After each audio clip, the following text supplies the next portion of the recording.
Hey guys, Steven here, Fanatic Perspective. I got my buddy, Mr. Colin Camphy, in the building again. It's Thanksgiving weekend. We're going to talk some hoops. We're definitely going to talk some football. Really happy everybody's here. Colin, how you doing, man?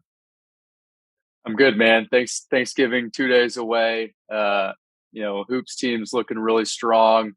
I think it kind of showed a little bit of the conversation that we had a few weeks ago about where this team can go based on that Gonzaga game. And then, it's always good to get a win up in Lawrence against that KU team that seems to, bother us the last few years. So looking forward to talking hoops, talking a little football, and hope everybody has a good Thanksgiving.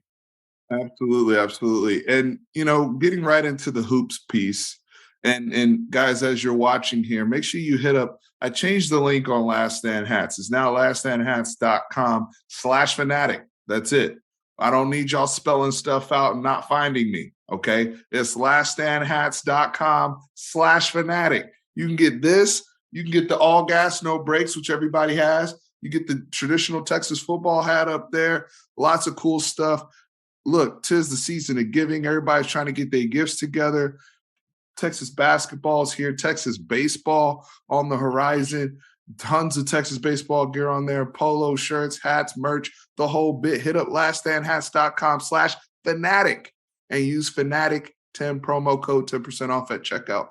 Colin, we beat the hell out of Gonzaga at Moody, man.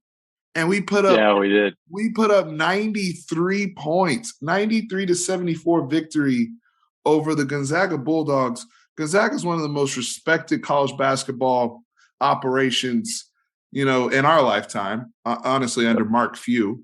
And we saw what they really, kind of humbled us last year in Chris Beard year one when we went up there. And to see the sheer domination, to me, from start to finish, this wasn't like we went on some big run at the end of the game or somebody got ejected or fouled out. I felt like before I even get into my thoughts, Colin, based on what you saw, and I know we talked about Gonzaga last week, do you think this team is now, dare I say, ahead of schedule from where we were on our first conversation? Yeah, I think you have to say that we're ahead of schedule, right? Like, I don't think anyone was expecting at the beginning of the year for this team to beat Gonzaga by 19 points at home. I think Vegas set the line at 1.5 when it opened. It flipped around a few times, went up to like Gonzaga was favored by 2.5, and I think we closed as 1.5 point favorites. Actually, I think that's the respect that we haven't gotten in recent years from betting markets, but I think that's the respect that we haven't seen for this Texas basketball program for a very, very long time. And I think really the two things, if you were to go back at the game and look at what happened for me that I was really impressed by was the total turnovers. So we turned Gonzaga over 20 times. We only had 10 turnovers in the game, and that led to 15 extra possessions, meaning, basically we shot the ball 66 times. They only shot the ball 51 times. Now, if you were to look at that Gonzaga team, they probably have 2 or 3 NBA guys on that. So you look at, Drew Timme, who, basically is a All-American, probably National Player of the Year contender every year. Julian Strother, who can actually stroke the ball, and Anton Watson, who shot the ball pretty well. This is not a typical Gonzaga team when you looked at kind of their backcourt, though. It's very inexperienced. And because of the way Chris Beard does things, we were able to turn the ball over or turn them over a significant amount of times, which kind of led to, I think, kind of that victory. And to your initial point of, we didn't go on one specific big run. It really was, a little choppy back and forth at the beginning of the game. And then from right around probably that 10-minute mark on or so is when that team, when our basketball team kind of really turned it on. And then it was just a really impressive run for, kind of the rest of the first half and the entire second half as well. We haven't seen this team, I think, really play a complete game against a very quality opponent, both offensively and defensively. We've definitely seen it on the defensive part of the ball, But if you were to go back and look at that Tennessee game last year, where that first half we absolutely dominated that team, and then the second half we just kind of fell off They and were really made hanging the on game for dear close. life at the end of the Tennessee game. Yeah, Exactly. it reminds us of the football team, doesn't it? This was just a complete performance, completely throughout. And now I think they're really well worth the AP ranking of 4, and then something we can talk about a little bit more detail, but the Ken Palm ranking of 1 now within his rankings. So a very exciting 4-0 start now for the Texas men's basketball team.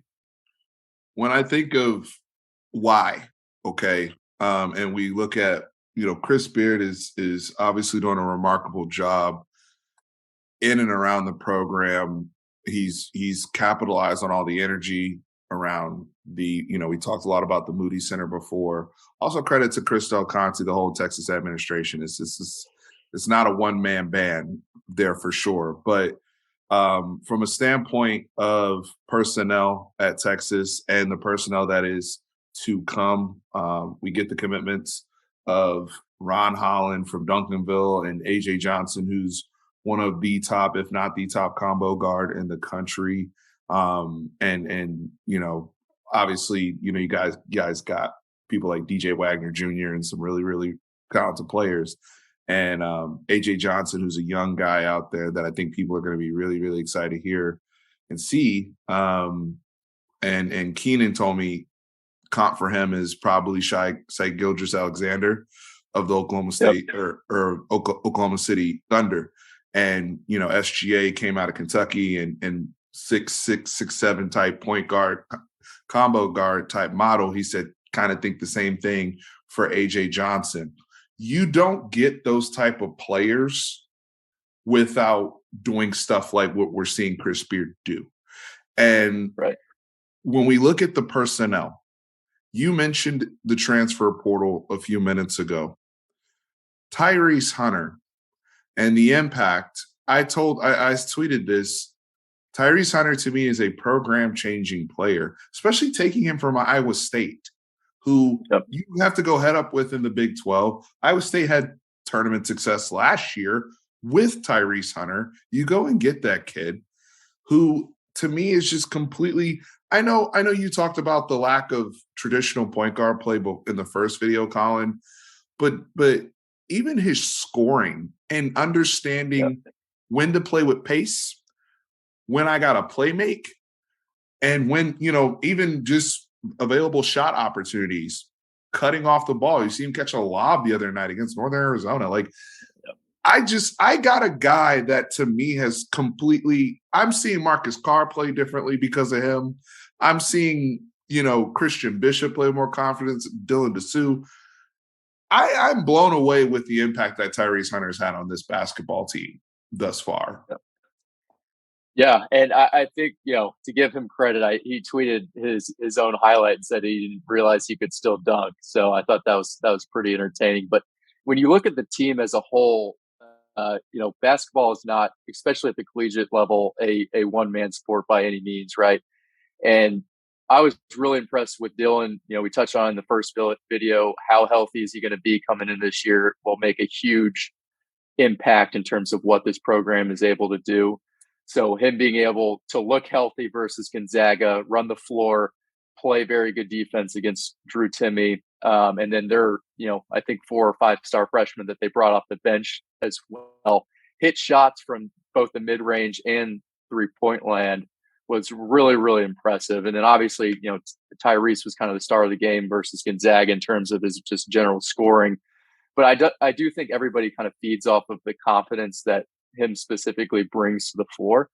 So, to your point, Marcus looks a lot more comfortable, I think, this year than maybe playing with an Andrew or Courtney last year.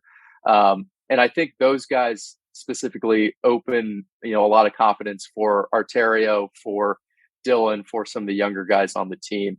And you kind of mentioned recruiting. I don't think you get, 2 5-star, really, really almost NBA ready guards unless you show on a very national stage that you can hang out with a team who has the most NCAA tournament wins, I think, in like the last 5 years or something like that, and just kind of a perennial almost now college basketball blue blood in Gonzaga.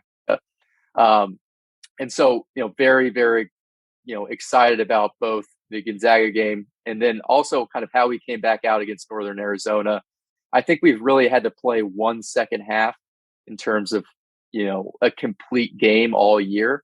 Right. And that kind of really shows how the team comes out really ready to play every week or every game. And that's a credit to Chris Beard as well. Thank you, Chris Beard, for allowing guys to play with more pace. That was something I Yep. asked for.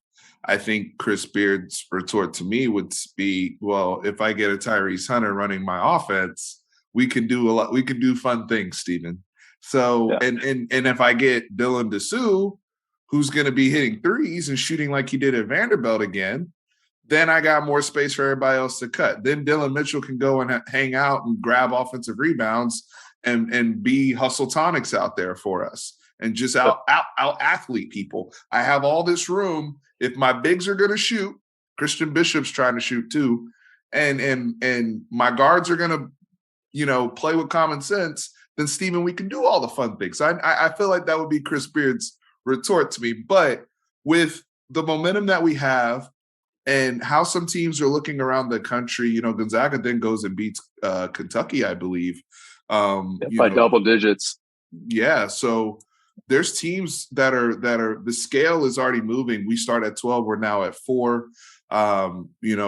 We have a game against Creighton coming up that's really big. Before that, we play Rio Grande Valley on Saturday at Gregory Gymnasium, which is cool. By the way, shout out to Rio Grande Valley. I heard they're getting a football team now. They're going to be starting up a football program there, which is something that I had heard behind the scenes that they were working on. So congratulations to them for that being official. And please accept your ass whooping on Saturday accordingly. So as we move on to Creighton and some of the opponents that are still coming, as well as conference play, just to wrap up the basketball piece, Colin, what else are you looking to see from the team or any other, tidbits there? I know you have some stats on your side that have impressed you thus far. Yeah, I think, going back to our initial conversation again on like, what did we want to see from this team and an improvement from year 1 to year 2? And this is something we can touch on obviously for football too, but ultimately, how does this team come out relative to last year is the biggest thing, right? You have a second-year head coach here, and you just want to see that up and right kind of trajectory. So, go look at, Ken Palmer, kind of the college basketball rankings that he does, takes a look at kind of, adjusted offense, adjusted defense, and tempo are the things that I wanted to look at. And so going back to last year, we know that Chris is going to have the team playing defense, right? So they were 14th last year in adjusted defense. They're number 1 this year, which is just the best defensive team in college basketball right now. If you look at kind of the offense, they were around 26. That's up to 8 right now in terms of what they've been able to do. And the other thing that we wanted to touch on, you kind of touched on tempo a little bit with Tyrese, is how are they kind of going to pick up more possessions? If you play with more pace on offense and you play good defense, you're going to have a lot more shots, which should obviously lead to a little bit more points. They were 336 last year in adjusted tempo. This year, they're up to 262. So, they're not running and gunning like a Gonzaga is, right? Where, they can come down and shoot a shot within 3 seconds on the shot clock. There are still things happening kind of on the offensive side of the floor. But what I think they're doing a good job of this year is turning that defense, that number 1 adjusted defense in college basketball, into offense on kind of the other side of the floor. And they're going to have really good tests coming up. So, that Creighton team just beat Texas Tech by, I think, 9 in their Maui tournament. I know they play again tonight, so they're coming in next Thursday into the Moody Center, and then we'll head to New York for the Jimmy V Classic and play a very good Illinois team, who I believe lost to the University of Virginia in the final of their non-conference tournament as well, and had another non-conference win during that I think was pretty impressive. So ultimately, there's some good stuff kind of coming up on the horizon for the basketball team, both schedule-wise and just kind of how they've kind of continued to improve from last year to this year. both eye test and statistically. You know, thank you for validating that, and I hope this isn't the point where we peak.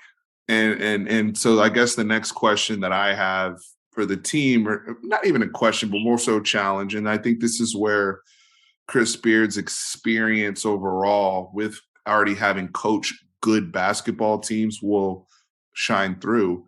How do you handle success? How do you handle being hunted? How do you handle when you are ahead of schedule? Texas, Texas always Texas being in terms of hunted whenever you go into a gymnasium for anything.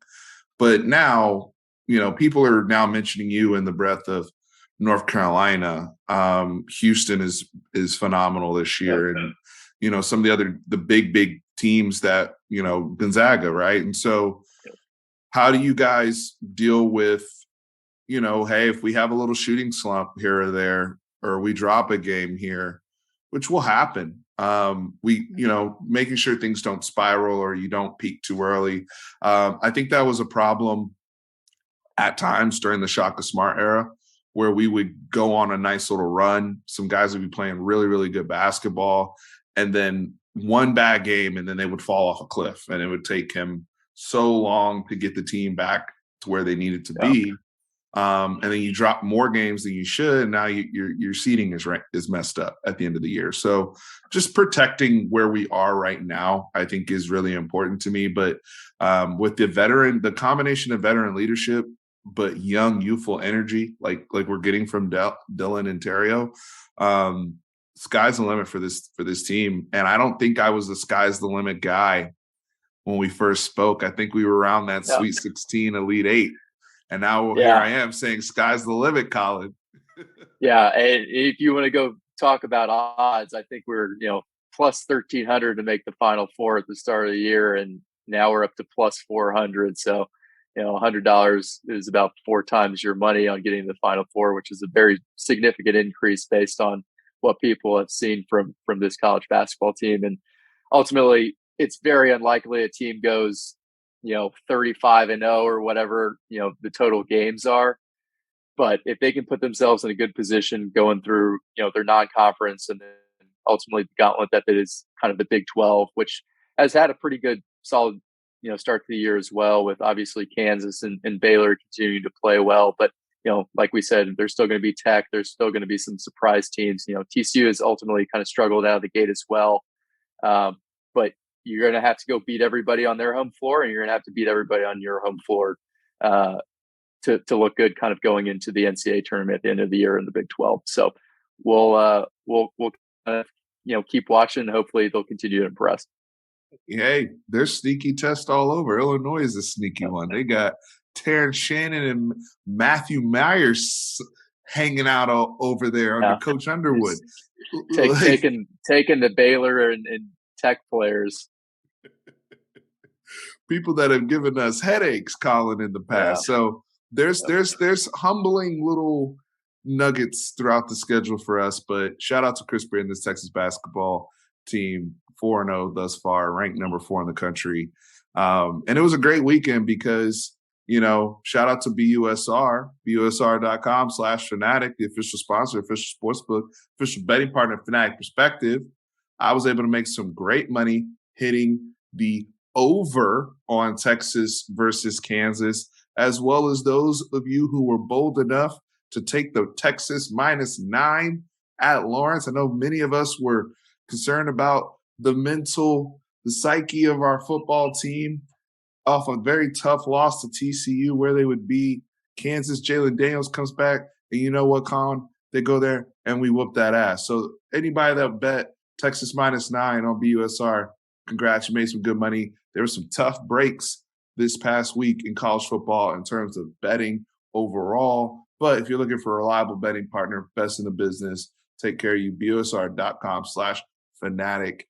Use that promo code SPORTS100FP for matching up to $2,500 on all initial deposits within the first 24 hours. There is a 5-time rollover, so make sure you do your homework and you're comfortable with your betting, but bet responsibly.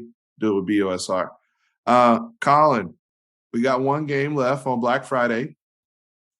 And the stakes are very simple for Texas, right? We got to win. That's people. Stop. I Most keep important seeing thing. people.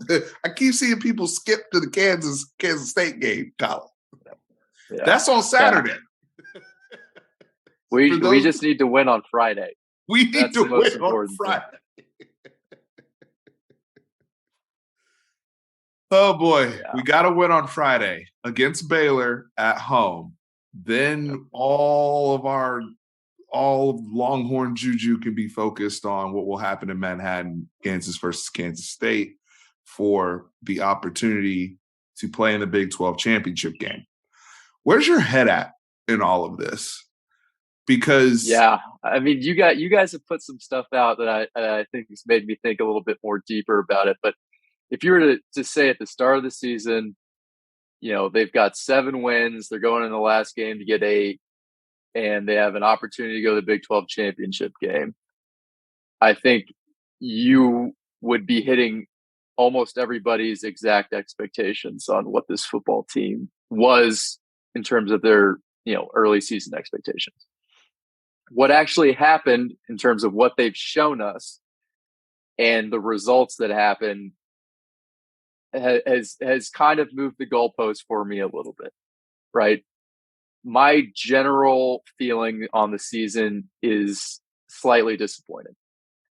And the reasoning is because if you have opportunities, you have to take them. And I just don't feel like we've done that this year. Now, we did exactly what we were supposed to do last weekend. And I think that was basically the first time that we've played a complete game all year, in my opinion, from the start to the finish. That was by far the most impressive, I think, I agree. show up that we've had. I agree. From start across to the board. finish, execution wise, yes. I was thinking when you said that, because we've had some very impressive performances. Right. But in terms of execution, start to finish, truly all gas, no brakes. Exactly. That's really what that was in Lawrence on Saturday. Go ahead.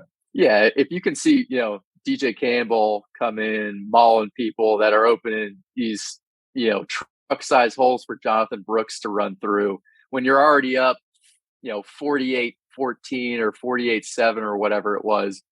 That's the stuff that we used to do in the early 2000s, especially against a Kansas team who this year is probably better than some of those Kansas teams that they beat in the past. So again, it's one sample, but I thought we looked fantastic. And yeah, all we can do this weekend for broad expectations is beat the Baylor team that we should be at home on Friday. If we do that, then we can, turn on our TVs Saturday evening and watch, that same Kansas team hopefully do the, the in-state rival some injustice, beat them, and hopefully take us to the Big 12 championship game. And the reason I know I've gotten, honestly, I appreciate a lot of the dialogue that's happened on the channel since we've brought up some of these things. And again, I like to tier this. This isn't, I'm not saying, and Colin, Colin said slightly disappointed, right? But there are a lot of positives, a lot of good things that we can take from this season that we are excited to translate into 2023, and where the path of where Steve Sarkisian is trying to take this football program. We see the vision. Clearly, the Mannings see the vision. Recruiting is in a very healthy place. There's a lot of good to take away from things. This isn't to bash anything. But what Colin is specifically pointing to is, A, when you get opportunities, tomorrow's not promised. Tomorrow is not promised. There has been times where we've said, "Oh, next year's here. Next year, we get to next year, we'll have boom, boom, boom, boom, boom lined up. That's going to be the team." And then boom, something happens right off break.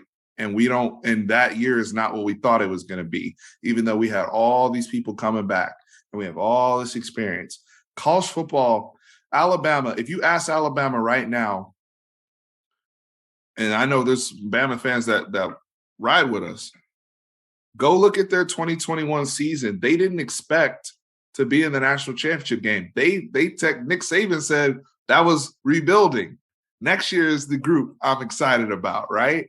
And what happened with next year's group? Look where they're sitting right now versus the group that did take advantage, even though Bama was very young, was a very young team last year. But when they had those opportunities to scrape and steal a game, take a game, finish a game, they did it. And they ended up over exceeding what their expectations were based on what was presented to them. So we just want to make that clear. It's not to say, we're not moving the goalposts from a standpoint of eliminating, what good looks like from 8-4. But 8-4 was supposed to be like, oh well, we just lost to a better team, or we got completely outclassed or completely outplayed. And when you're dropping games the same way, that's where the frustration has come in, because I know 2023 is not guaranteed. It's not, especially with the transfer portal and some I will keep saying it. Josh Pate, shout out to Late Kick Josh for those who follow his channel. Shout out to Josh, got over 150,000 subscribers. So y'all see where it can get you when you take care of people's channels. So make sure you subscribe and show some love as well. But Josh Pate said it the other night on the show in terms of nothing is guaranteed to you in college football. Nothing. So if you think you have all your ducks in a row and everything's ready to go, that's when doom comes. Yeah. And he Josh Heupel found that out last weekend. He did 63 on his head. Yeah. South Carolina. But with that being said, and because I know I don't want people saying, "Oh, you being negative," blah blah blah. We're just trying to keep things in reality, and we're not. Josh Pate said that in terms of college football. He wasn't even talking about Texas. But what I would like to see is, regardless of whether or not we make the Big 12 title game, because unfortunately that is not solely in our hands the way we feel it should be, we need to finish strong. And there's certain players where I would like to see them finish strong, starting with my quarterback. This game coming up against Baylor. Colin, I know you said we should win, but I'm going to tell you this: Baylor's better than 6-5. They're a 6-5 team on paper, but coached by Dave Aranda, former Big 12 champs, they were just last week in the same boat as us. That field goal goes another way, they're playing for something more this week. So we got to understand, we want to come out, we're going to be tested. And I want to see Quinn Ewers start having some good games so he can go into the offseason with a good taste in his mouth, and us as fans feeling like there's an upward trajectory with him, number one. And I want to go in the offseason knowing my head coach, I know he can blow out Kansas. Great. I know he can get big first half leads. Great. I want to see him in the trenches against another good coach like Sonny Dykes was last week, where they had to trade wits and see how he can navigate. Because I think this game this week is going to be close. And now, if you think otherwise, let me know. But Colin, I'll pass it over to you, man. Yeah, and speaking maybe directly to the quarterback, Dave Aranda did today. I mean, he basically said he's talented and he can find, somebody who's one-on-one and throw him the ball. But after that, he said he struggles. So there's some bulletin, board material right there for Quinn on Friday. And that they're going to try and stop the run. Dave's too smart of a coach to not sit there and have watched the film from last weekend and say, you know what, they're going to ride probably the Doak Walker Award winner, or should be. And, in my opinion, probably the best college football player in Bijan for as long as they possibly can. I don't know why we would not take the ball out of his hands on Friday until they make us do that. So, I assume he'll be prepared, and we'll see exactly what Sark does to make sure Quinn has easy first reads, kind of deliver the ball, let Jay Witt, let Xavier, let Jatavion, let Keelan just go make plays on shorter throws, on schemed routes to get them open in space and make the Baylor guys tackle them. I thought that the third down against Kansas, where he flipped the ball to Keelan and said, go do your thing, was a great example of him doing that. Is he going to do that on Friday and continue to do that going forward is my question. So great point. Ultimately, we'll see Friday what exactly happens, but I do think it's going to be a close game. I do still think that we should beat them and we will beat them. But we'll see. With Quinn too, I want to clarify something, because I think people will take what I'm saying and come off and say, well, you want me to take the ball out of Bijan's hands or just the run game. And no, what I'm saying is I want to see development. I'm not even looking at him statistically so much as I am in terms of being the complementary passer to our run game. And if they take away the run, if Baylor sells out the way some other teams have done, the way TCU was effectively able to do with 3-man fronts and penetrating with their run fits, right, from depth, right, 3-3-5, they're fitting stuff with their safeties, they're fitting stuff with their backers, in odd angles where we're not able to get our reach blocks the way we typically do. So what I'm looking to see is if Baylor resorts to that, which they have some personnel where they might be able to do that. They're not the group they were last year that we saw in Waco, but if they're able to say, we're going to sell out, we're going to make this quarterback beat us. All I'm saying is I want to see you be able to counter that with hitting your slants on time, executing RPO. I thought, I still believe the deep ball stuff is not solely on Quinn Ewers. It is not. If Xavier Worthy is supposed to be this all badass, all world receiver, you got to catch the ball and show me you're a good athlete. Because there's times where I just think you're a track guy and you can't make plays and turn your hips or get you in, or the ball hits you in the hands or a little bit of contact and you're done.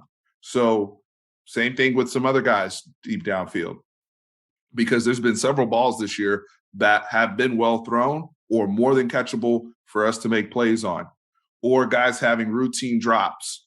So this is not one-sided on Quinn. Where I'm looking at Quinn in particular is last week, Kansas third down, I think it was like 3rd and 6, and he rips a slant to Xavier Worthy on time, making them pay because we had handed the ball off a couple times on 3rd down.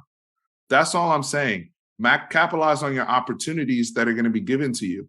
To me, that's nothing to do with being a freshman, by the way. If you're the quarterback with all of this talent and ability that I know that you have, that Colin knows that he has, that we as a fan base have seen, that the recruiting industries have seen, we're just saying, can you make a few throws to be a game manager, bro? That's not. I'm not saying go out full air raid 70 throws and light the world on fire. That is not what we've said. But there have been times where there's 19 people in the box and we got the middle of the field wide open. We just said execute that stuff. Everybody is gifted enough to do what we need to do to solve the problem. And if they're able to do that, they should have no problem getting the points that they need to beat Baylor, because I think the defense is playing really hot right now. You have a lot of guys. Colin, it's going to be senior day. Mama's going to be in the stands. Brother's going to be emotional. I think the defense is going to play well. Now, Baylor, they can run the ball outside very well. Very, very well. But we have been so improved these last few weeks defensively. And I think you said it before on our last video. Some guys have made themselves some decent chunk of change. I've only seen us to continue to grow on that side under PK. Yeah, absolutely. I mean, you look at that defense, how improved it was. We gave them some flowers last time, but Jalen Ford with another few interceptions since the last conversation that we had. I mean, I'm worried about him going to the NFL next year.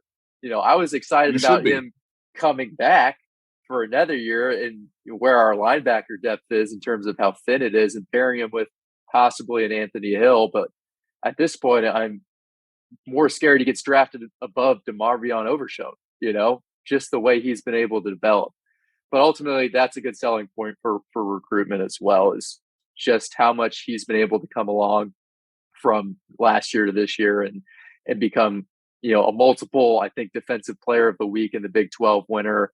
And again, if he wanted to, probably come out and get drafted next year. So that's really exciting for him. And again, I think we need to give PK and a lot of those defensive coaches a lot of credit in terms of how much better they've gotten from last year to this year. And I still think that they're only giving up like less than 20 or 20 points a game, which is, I think, 12 points better than last year, 13 points better than last year. That's all we can Astronomical ask for improvement.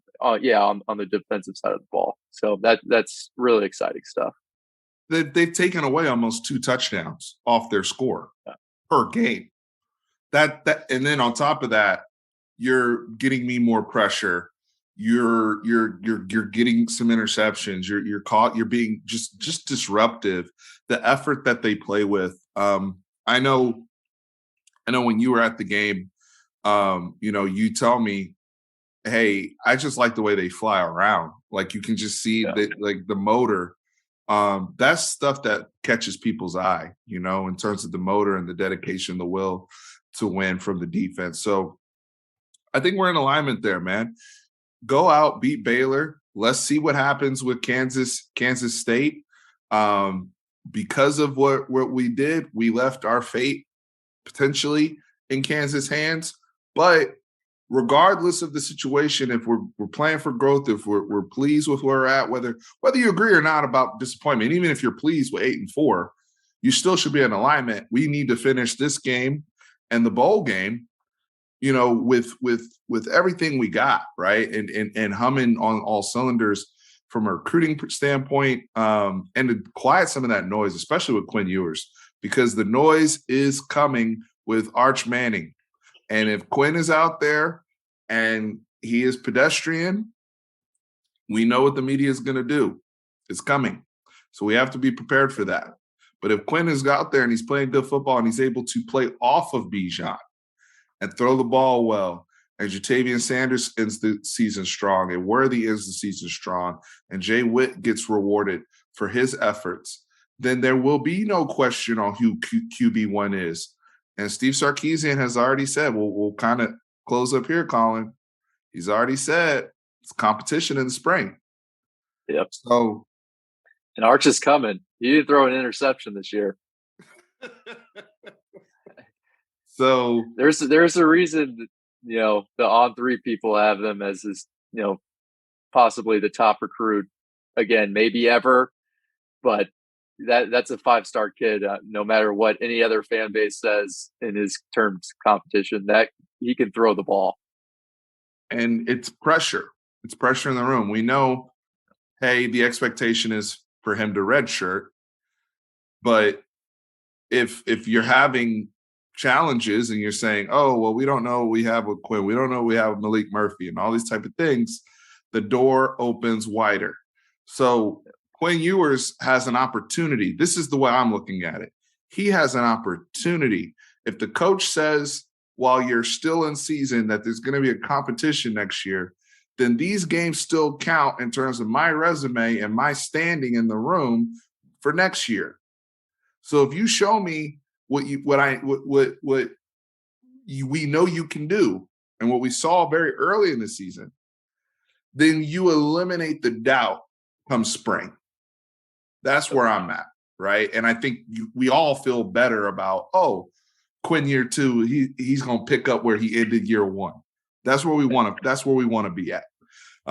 Colin, anything else you want to plug, or just very thankful to have you on the channel. Thankful to talk ball with you, my friend. So, anything else you want to add, man?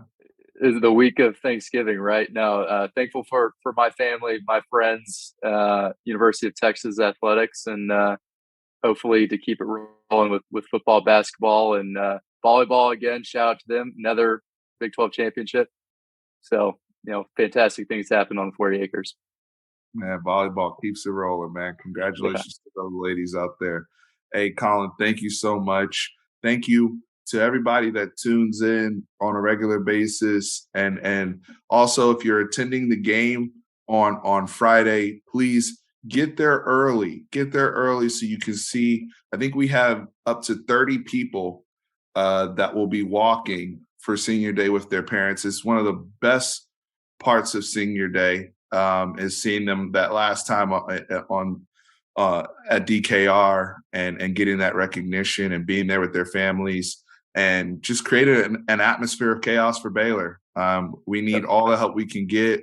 We need to get these boys to 8 wins, and so that we can be cheerleaders for Kansas Jayhawks come Saturday night. So we can't be more thankful for that. And also thank you to our sponsors, Last Stand Hats. If you need a hat to be in the stands to rock with, it's not too late, my brothers and sisters. Hit up laststandhats.com/fanatic. You use the promo code Fanatic10. We got the all gas, no brakes choice here. We were all gas, no brakes last week, Colin. We need to be all gas, no brakes on Friday morning.